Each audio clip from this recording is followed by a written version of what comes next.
Tak ja tiež ste sa rozprávali o tých deťoch, tak ja by som ako muž povedal, čo má 2 synov, už niečo som vychoval.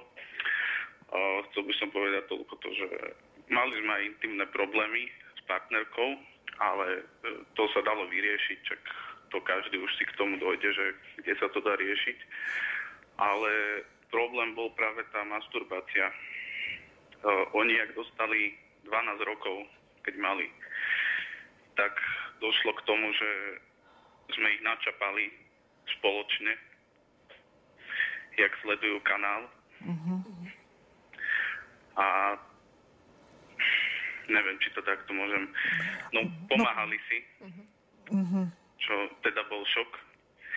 A ako ste reagovali, Peter? Lebo to by mohlo byť zaujímavé, pretože táto situácia bola nielen delikátna, ale aj pre rodiča naozaj, by som povedala, že až krízová. Tak čo ste spravili? No to my sme nevedeli v prvej chvíli, že čo. To mne vypadla taška, všetko. Ja som myslel, že sa mi snad sníva, že som v nejakom tom americkom filme. Takže takto prešlo nejak mlčaním, 2-3 dny boli tak tichšie, všetko, tak myslel som, že niečo hrablo im v poriadku, dobre. Ale prišlo toto, že ďalšíkrát, a potom ďalší, a potom samostatne, ale nelen to, postel celá, od semena, všetko, obývačka, všade, oni to museli robiť 20 krát denne. Ja som v robote od svitu do mrku, manželka tiež maká, všetko sme im dávali, snažili sme sa. A oni len toto. Ja som sa bál najesť, lebo že tam bude semeno.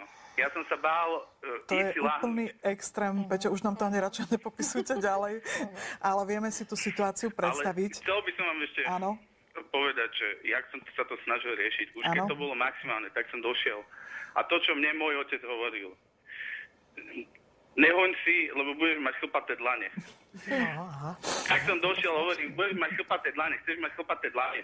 Dobre, Peťo, ďakujeme pekne za telefonát. Oni hovoria, že to je blbosť. Chceš? Tak som ukázal. Dobre. Dlaň z druhej strany, je mi to jasné. Ďakujeme pekne za zavolanie.